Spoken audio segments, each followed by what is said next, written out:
So in this last panel, we have some very distinguished individuals to share their anecdotes and their insights from their particular experiences.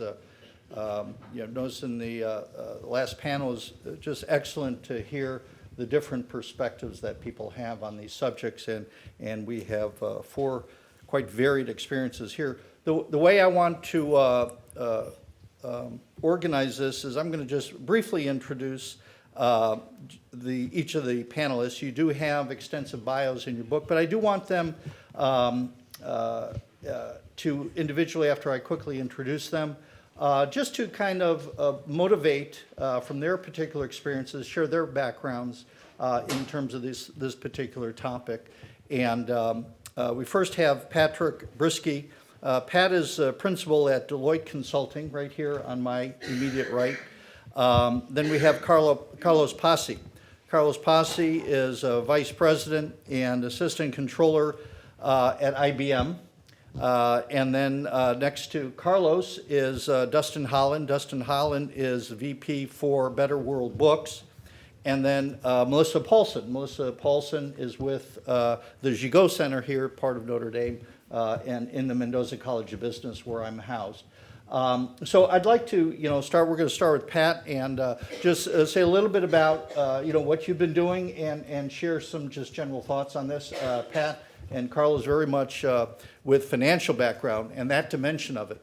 And then we'll start with them and then go on to Dustin and Melissa. So take it away, Pat. Thank you. It's great to be here. I'm a proud graduate of Mendoza back in 1980 with a finance degree in international relations.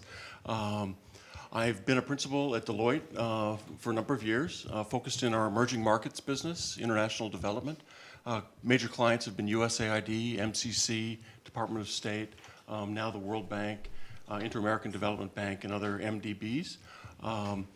Interestingly, of sort of the big four that remain, Deloitte has continued to maintain really a strong interest in the international development space and has continued to invest in that area, and have also recently developed a sort of social impact practice area. So we work closely together to try and work with, on the international side, the clients that I just described, on the social impact side, working with foundations around the world to go into the emerging markets and do development work, doing well by doing good.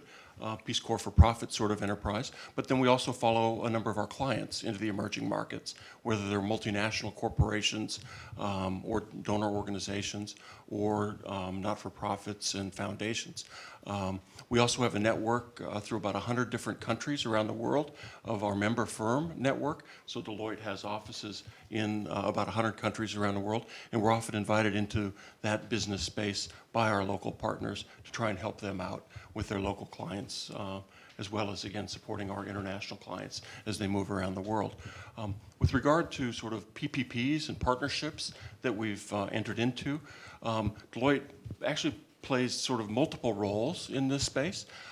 In many cases, we're the advisor to our multinational client that wants to enter into a PPP, a very specific project in the health sector, in the energy sector, roads or other infrastructure areas, where we would try and bring together, again, the private sector partner, marry them up with a government that's interested in a roads project, extractive industries project, and the like, and make sure that from a consulting perspective, we can make sure that interests are aligned, that the agreements are in place, that the outcomes will be achieved by this partnership.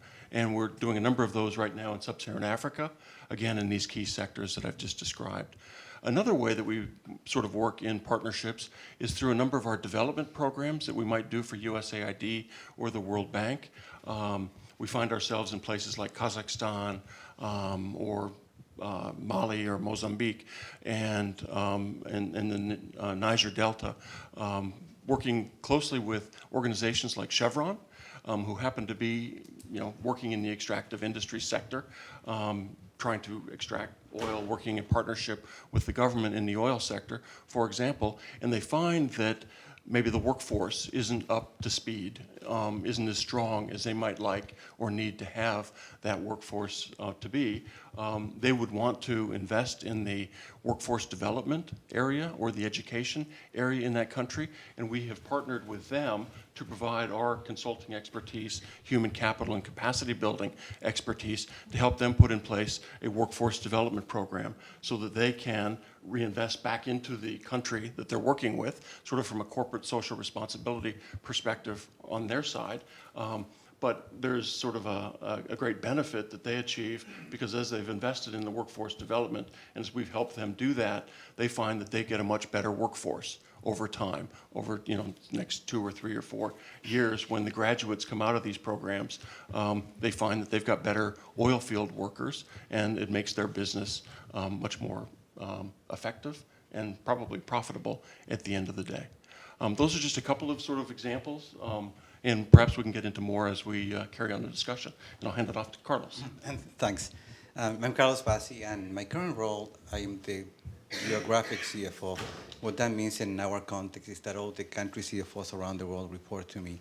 And we were talking with Jeff before this session and says, well, how do you pick what countries you go into? How do you favor one versus the other? How do you evaluate them? And for us, the answer for me is, we are in all of them. So the question for us is slightly different, but this question of how many countries seems easy, right? But it's not. We are currently in over 170 countries and territories. By comparison, there's only 109 countries in the United Nations. But on the other extreme, there's 209 countries that are part of this FIFA, which is the International Soccer Federation. So I guess we're not in all the countries, but when we're in all this number of countries, the dynamics in all the countries are very different, of course. We've been in Brazil for over 95 years. We've been in India for over 50 years, but we don't been in Africa for 5-7 years, depending on the country. The population in Nigeria, the country population in Nigeria, average age is 18 years. So the talent that we have and the expertise that we have in Nigeria, by comparison to the ones we have in Brazil and the United States, is very different. And we need to act accordingly. And our efforts in all of these countries that we operate around the world, that tends to be around education, talent development, healthcare, and economic development. Because we see that when you invest in the communities that you do business in, and you develop those communities to their fullest potential, it's not only good for the communities, but also good for business. So our efforts tend to be oriented towards those fields where we can promote, educate, and incent the economic development of the region where we operate.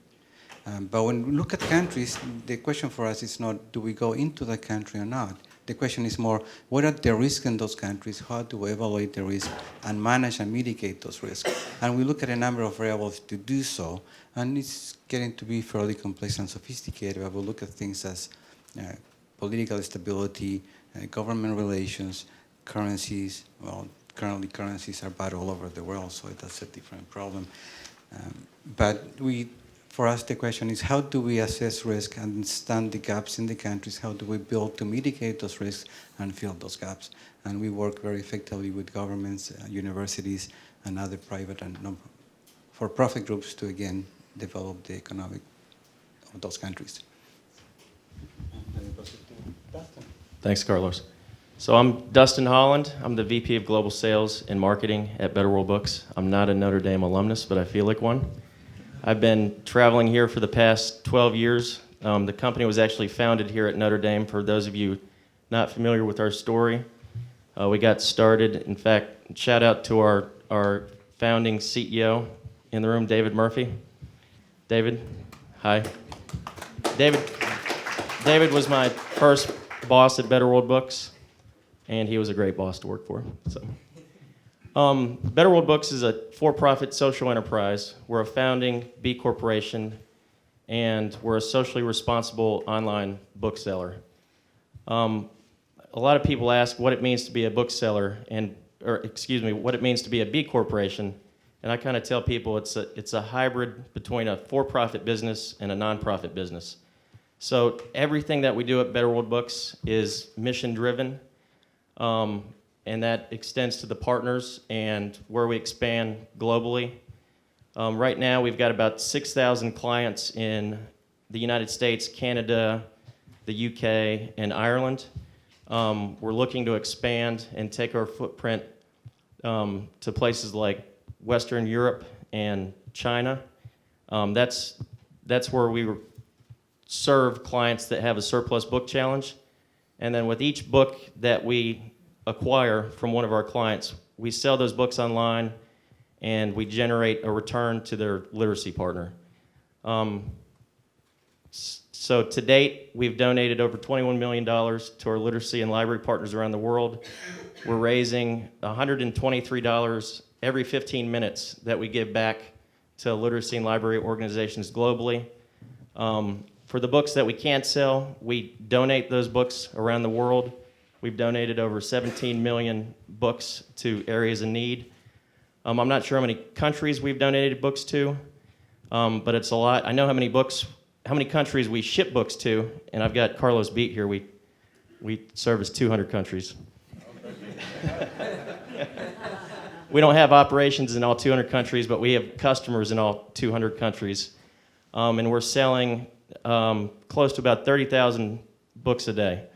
So it's a remarkable company. We're growing, and we've been able to grow because of our partnerships, starting here with the University of Notre Dame and the Robinson Community Learning Center, which is a community center here in town, and we've donated over $200,000 to them.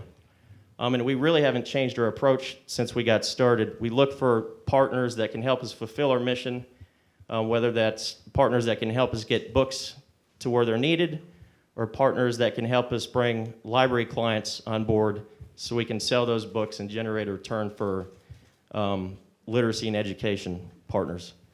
And I guess we can get into Jeff's questions a little bit later, but with that, I'll turn it over to Melissa. Good afternoon. So I'm Melissa Paulsen, and as Jeff mentioned, I'm with the Gigot Center for Entrepreneurship here in our College of Business. And I have a little bit of a different perspective. So I predominantly work with students who are hoping to go into probably public and private partnerships. When we talk to our students and educate them in social entrepreneurship, which is what I teach, I'm trying to help them come up with methodologies and concrete solutions that will engage both the public and the private sector as they seek to address global social and environmental inequities. And so, we like to use Better World Books actually as one of our poster children. Not only was it founded here, and David Murphy is one of our Irish entrepreneurs and our part of our angel network, but we also like to point to it as this wonderful example of how you can generate profit, and that's not to say that you always have to, but it certainly helps and towards the sustainability factor, as well as work with other organizations, whether they're nonprofit, for-profit, or government, and seek to address those issues that our students are very, very concerned about. So just a little bit more about me that's not in the book. I'm an arts and letters major, so how I ended up in business is a little concerning to my parents, but it actually worked out very well for our family. But I found that my true calling was when I was able to marry business with my passion for addressing social needs. And I've found that working with students, they are also called to do the same thing. So as they become future Deloitte employees or IBM or Accenture or wherever they're going, we want them to carry that forward. And they end up calling me a little bit later after they've gone into the workforce and they've said, I don't feel like I'm able to address that social and or environmental piece that I was so fired up about while I was still in school. So we need to kind of cultivate these opportunities with partners, whether they're in the NGO, the government sector, or in the business sector, so that our future leaders, your employees, feel like they are addressing these situations. Thank you all. With that background, what I'd like to is really the first question is a fairly straightforward one. I think we often learn from our successes, but we also learn from our failures. And so, I asked each of the panelists to kind of think about in their particular experiences, and these are experiences all over the world, for each of them to kind of reflect on particular instances that were very successful, that engage public-private partnerships. Again, when we talk about public, we could talk about it in a macro sense, but also in terms of particular public organizations. So I'm going to have each of them kind of share some thoughts on insights they got from their successes, insights they got from a not-so-successful venture, and kind of share that with us. Pat? Okay, I guess we'll go in the same order. I guess one thing just to follow up on what Melissa said in terms of sort of recruitment of millennials and younger people, trying to bring them into our business, and I think many of the employers that are represented in the room today, there's a great appeal to know that the firm has a social focus, that they are working in the international area, they have a social impact sort of activity, that they allow for the contribution of time and effort in causes that are appealing and interesting to the millennials. And I think that's a really important sort of factor in terms of how we recruit on college campuses, and it's a nice draw for us because it is a part of what we're about. In terms of success stories, in terms of partnerships that we've entered into, sort of ironically, and I guess maybe a little interesting, they're really around some of the humanitarian disasters that have happened sort of over the years. The first that I was aware of at Deloitte, we partnered with the United Nations after the earthquake in Pakistan, and basically contributed a lot of manpower, volunteer effort, hours, and obviously expenses and whatnot to get people to Pakistan to work in the earthquake-affected areas. But there were doctors, there were program managers, consultants that know how to move goods and get relief supplies to where they're most needed most quickly from our supply chain management areas and activities. And that was a very successful program. We all replicated that after the tsunami that hit Sri Lanka, and again mobilized our internal resources, people, young people as well as more senior people within the organization with particular skills that were necessary to, again, move goods, move people, set up the infrastructure, the relief infrastructure that was necessary to support the victims of the tsunami that swept across Sri Lanka and across the Indian Ocean. And then lastly, we were very involved in Haiti after the earthquake there too. Again, partnering with the United Nations, contributing finances as well as staff, doctors, and again, capabilities. Much like Carlos was saying, I think one of our greatest assets is not so much the dollars we can bring to a catastrophe, but the expertise on how to manage, again, getting goods, relief supplies, as well as skills to where they're most desperately needed. Those would be three examples, I think, of kind of humanitarian assistance partnerships that we've been involved with. Very good. And your point is very well taken on social service. And we observe our millennials, of course, also. And we observe is that they're driven by values, probably more than prior generations. And we are fortunate to be a company of values, so we tend to attract them quite well. But the programs that we have, sometimes specific to them, I don't know if you've heard about our corporate services corp, when we bring young people from different disciplines, consulting, technologists, finance, legal, whatever is needed, and put a team on a place to work in a specific project for a period of 6-8 weeks. And they have a very specific deliverable, typically longer 2 months. And they work with the local authorities. They're, of course, funded by IBM, and they have a deliverable at the end of the project. We also have something similar for executives, and it's proven very attractive and very powerful for people to satisfy the need for social service, and the ability to attract people, and really to serve the communities that we work in.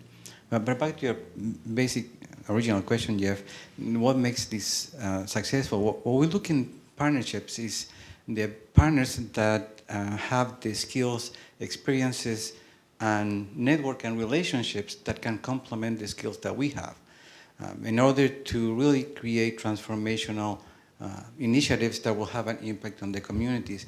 And what is especially important to make those projects successful is also not only to bring the skills of those stakeholders to bear, but merge them with the local knowledge and the local context of those knowledge to make it successful. Sometimes short projects are more effective than long projects in the sense that we can bring very focused skills, very deep skills, and create plans or roadmaps that then we can transfer to the local government for execution. For example, we partner with Dow Chemical and the International Medical Corp to develop plans to allow communities to deal with the impact of dramatic social changes, climate changes, displacements, or war.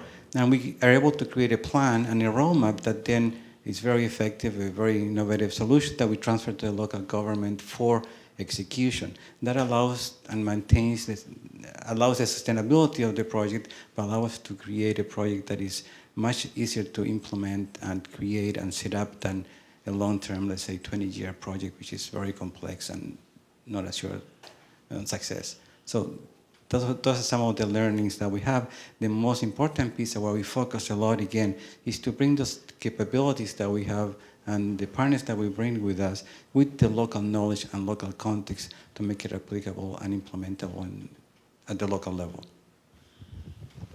Thank you. So I guess we're in the same boat really as Pat, and Better World Books has been able to bring our expertise anytime there's a world disaster, unfortunately, starting with Hurricane Katrina. What happened down there is hundreds and hundreds of thousands of books got damaged and destroyed, so they needed somebody that could advise them on cleaning up the situation, while simultaneously managing the hundreds of thousands of books that people from all around the world were sending to New Orleans right after the hurricane hit. The last thing New Orleans needed at that point in time were books. So we were able to step in, partner with the local library and the community down there, and divert those book shipments here to Mishawaka, Indiana, where we were able to convert those books into funding that the library needed. And I think we were able to generate close to $200,000 for New Orleans Public Library. And we took that same approach in times of other disaster. We helped out with the tsunami. We stepped in after the earthquakes in Haiti. And not all times are we stepping in and sending books to these areas. It's all about timing. Usually we'll work with our clients to generate a special fund so we can send money to an NGO that's reputable, that's going to be able to rebuild, and then over time we can send in book donations. And we're doing that same thing right now in Nepal through one of our partners with Room to Read, with the earthquakes that struck that region earlier this year. So we've been able to raise money and make a grant actually to Room to Read for them to help rebuild on the ground. And then at some point, when they're ready for it, we'll turn our attention and make book donations.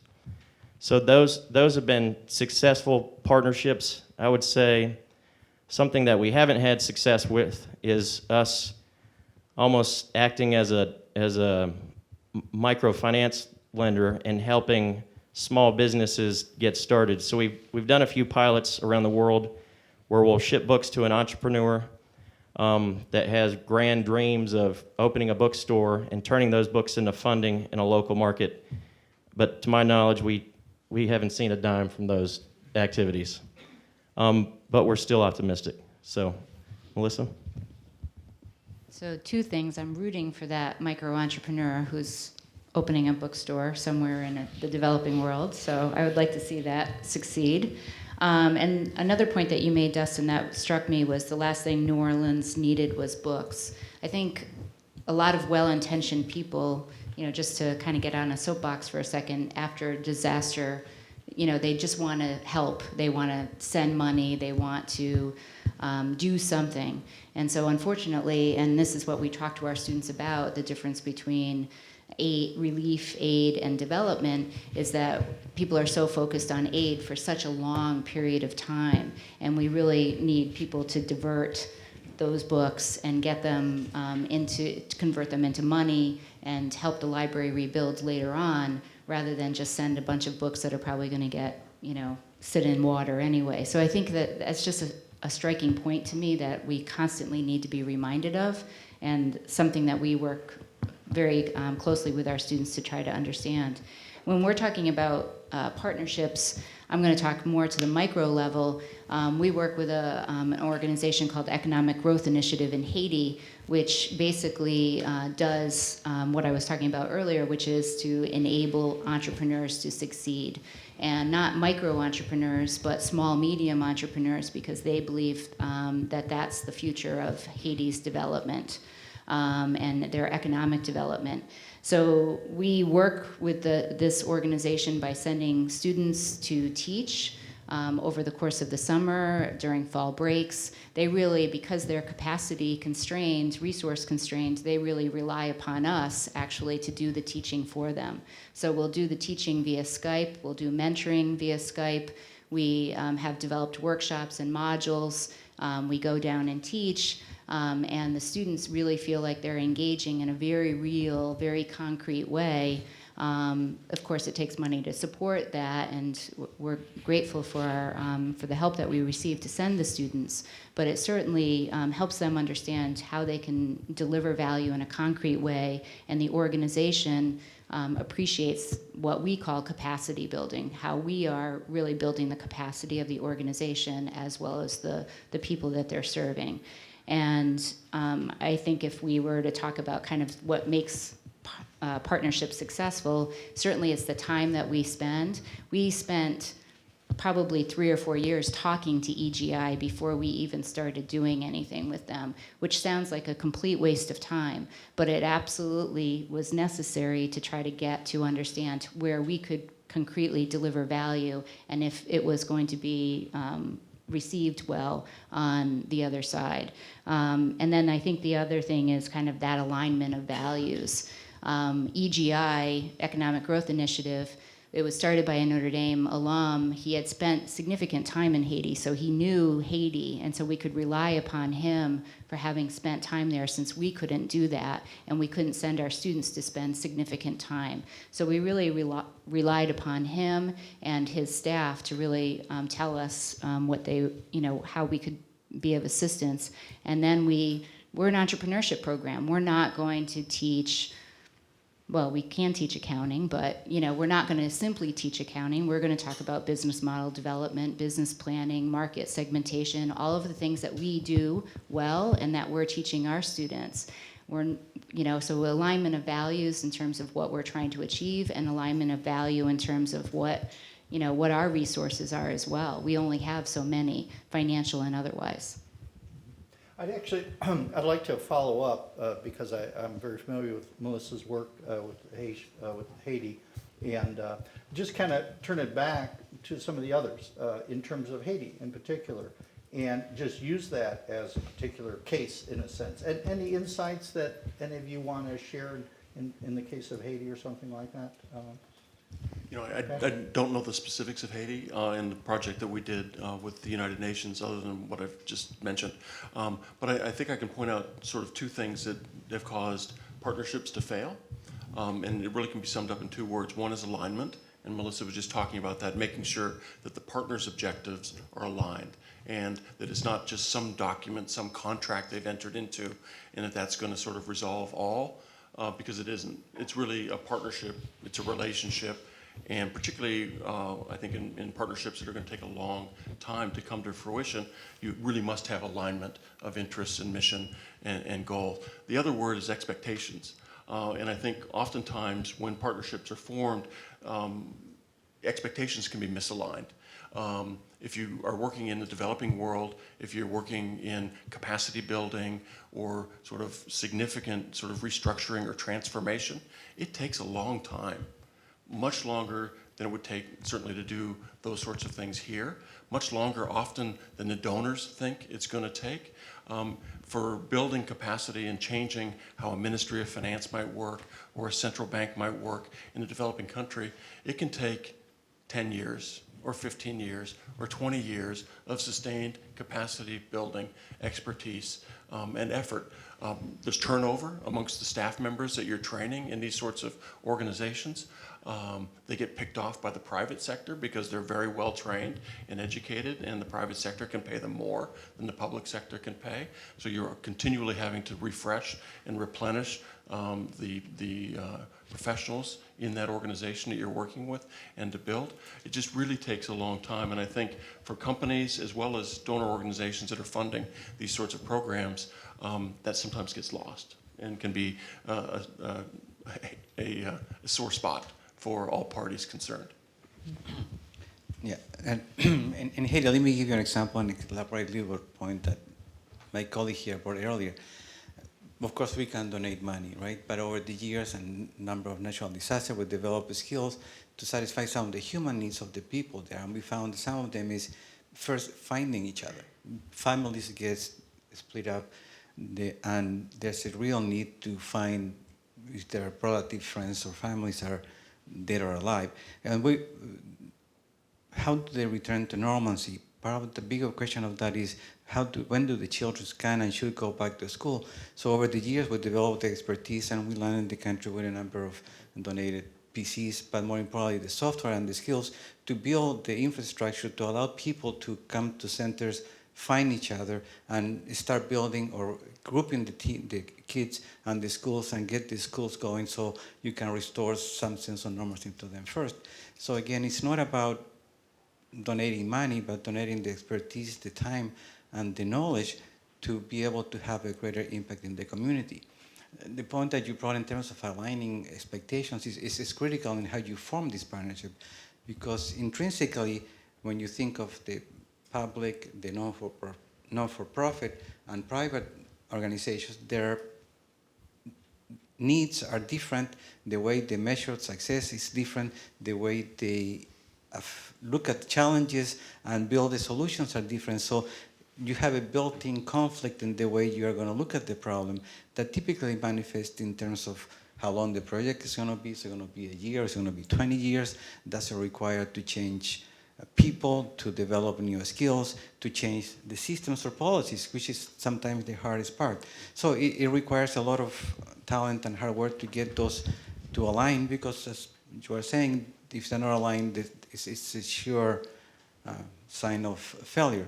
What we have seen, though, over the last number of years is as there's cross-pollination of skills between these three sectors, the objectives are a lot more aligned, and technology is also having a big impact in the sense that most solutions that will involve some technology, and that sort of dictates the alignment and forces the alignment of the objectives. So we are very optimistic that over time those differences are going to mitigate themselves and be more effective. Sure.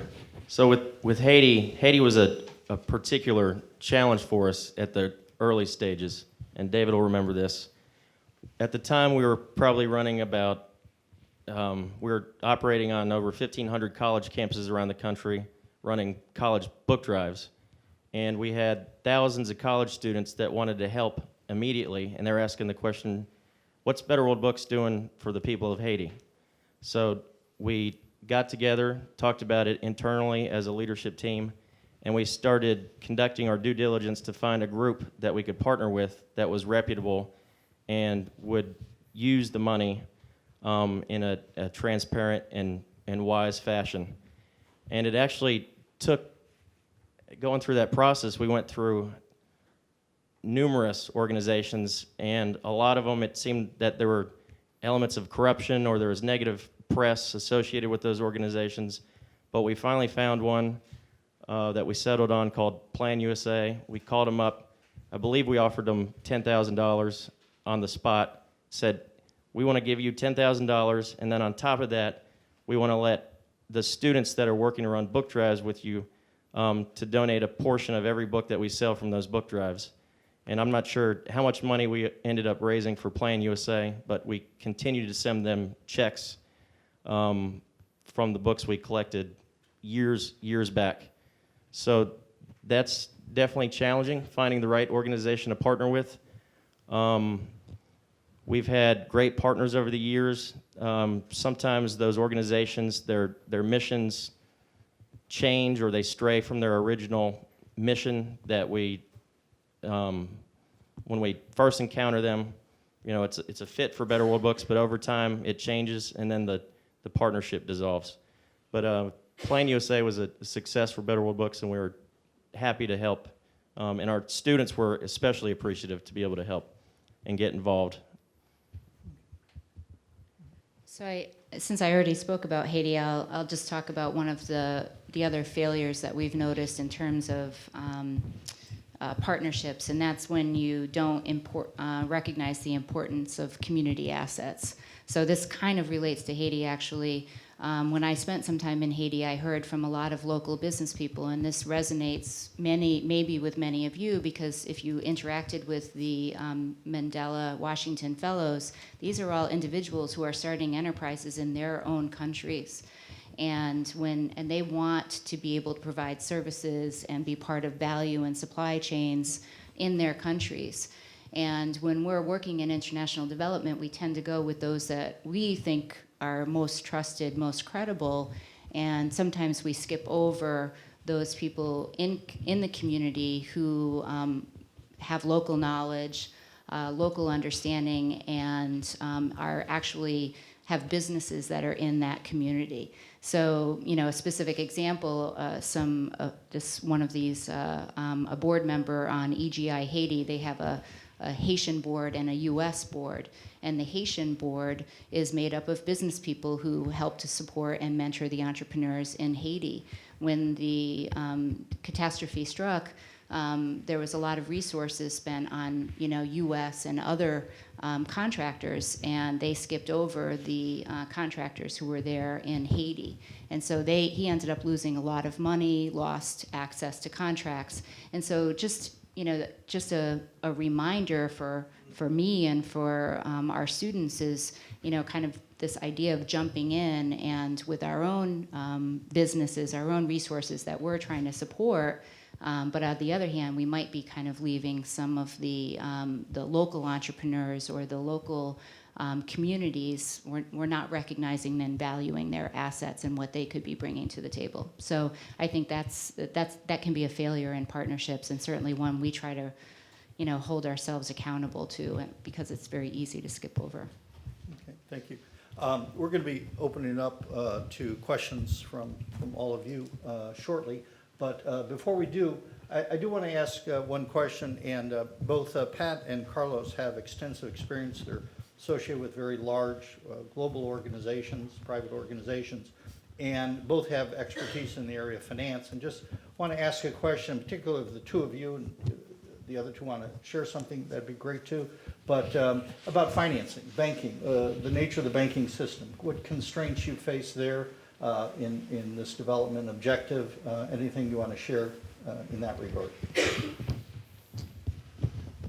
We actually do a lot of work in trying to strengthen banking sectors around the world. It's just sort of a practice area that we've got, and bid on projects that the World Bank or USAID might fund, generally focused around access to finance, so that we can put in place the legal regulatory sort of environment, working with the central bank and the large banks in these countries to try and encourage them to lend money to entrepreneurs, to small and medium enterprises, perhaps to microfinance organizations on a wholesale basis. And what we find is that the real key points there are to make sure that the laws are in place and that they're enforced, that you can actually have a collateral law that's put in place, that you can own property and pledge property to create security so that you can borrow, that you can actually have a bankruptcy law. Sort of counterintuitively, if you don't have a bankruptcy law and you can't force a borrower into bankruptcy in order to get yourself repaid or reclaim your collateral, then it's really a disincentive for the borrowers to behave properly and pay back their loans. So you really need to have an alignment there and make sure that that's in place so that the banks, which, by the way, across the emerging markets, are huge repositories of assets. They've got unused deposits that they've got in place, and they need to be encouraged and have an environment that would enable them in order to lend to this small and medium enterprise sector in particular, to create jobs, to create economic activity, and to sort of buoy and move things along. So I would say that's probably one of the biggest things we focus on, is making sure the enabling environment is right, and to encourage the lenders to participate. Related to that are the pension funds and the insurance companies that also exist in many of these emerging markets. They are a wonderful source for long-term finance. Just by their nature, they're not going to be paying out their assets for a considerable length of time. And if you can get the enabling environment right, the legal regulatory environment right, you can encourage them to lend longer term, so that you can have capital financing, and companies can buy equipment over a 5-year or 7-year period and pay it back over that length of time, which is a huge challenge in the emerging markets because risk is relatively high. Generally, lenders don't want to lend on a longer term basis. They may only want to lend on a working capital basis. But if you can encourage these repositories of long-term capital to participate in the market, it can have a tremendous sort of multiplier effect in terms of economic development. Carlos? Thanks. Well put, Pat. Now, if you bank in Brazil, in China, in the US, in Germany, you have a greater than 80% chance that was processed by IBM.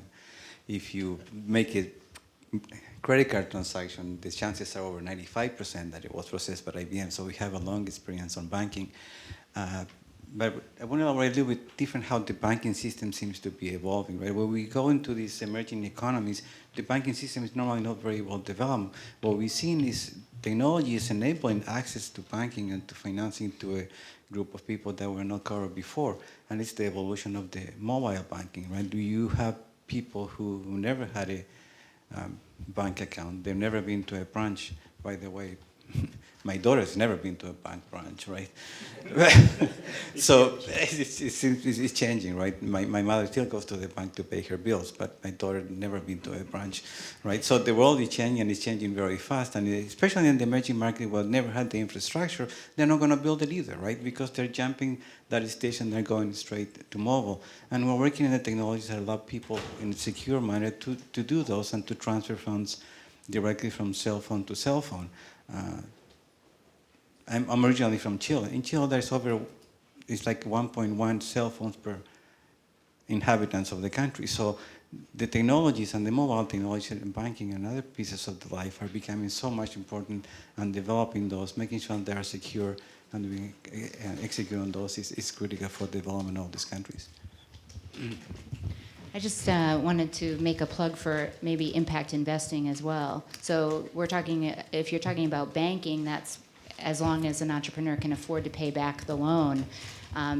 Initially, they usually need angel money, friends, family, et cetera, and yet those entrepreneurs in developing contexts and emerging contexts don't have access to that. So I think we need to be somewhat creative in thinking about how to get financing to these entrepreneurs, whether they're social or traditional entrepreneurs, as we want these countries to develop. And I'll put a plug in. We're having a conference at the end of October on impact investing, and we're going to be talking about some of those things. But the other thing is that every entrepreneur thinks they need money, and we usually say, well, yes and no. Sometimes you need a business model that's going to work in order to actually make the business go and to merit that money. But I would say, that they do need money, and so sometimes it's not necessarily taking the most ROI or getting, double-digit return or, taking 20 or 30% equity or 15% equity. How can we create kind of these hybrid kind of structures that allow economic development to take place and move money into those sectors? Jeff, that question's above my pay grade, so thanks for not That's fine. putting me on the spot. Okay, so I'd like to open it now to the audience for questions for our panelists. Anybody?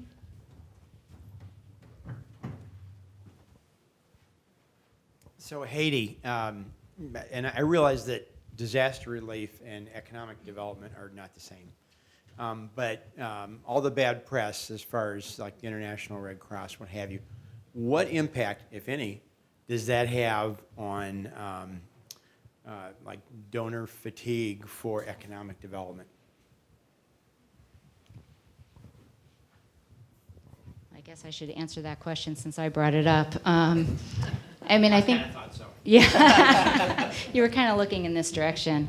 I mean, I think donors are fatigued, and I think, you know, and yet, tell me if another disaster strikes, I think the philanthropic dollars would pour out, and people would be there.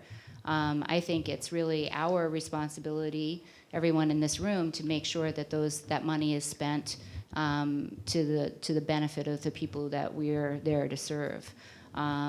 You know, I've heard some horrible numbers about the actual impact of the money that was sent to Haiti. I won't address that, but I think we're the responsible parties, the public, the private, the academic institutions. We are the ones who need to kind of hold ourselves accountable, be transparent.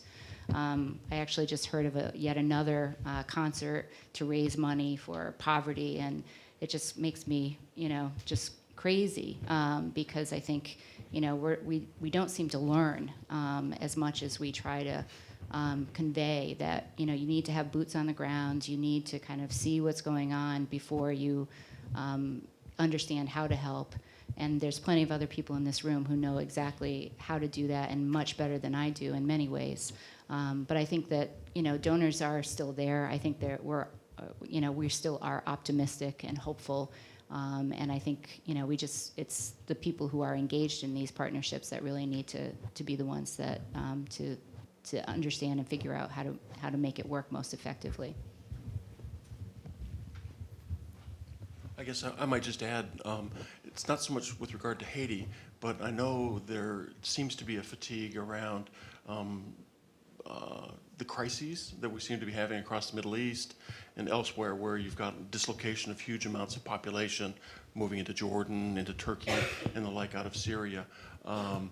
Famines that occur regularly in sub-Saharan Africa and the like. And I think there is a concern that the resources might not be there for the donors in order to generate enough to continue to react to these problems as they occur. And I think there is a bit of a fatigue that builds in there.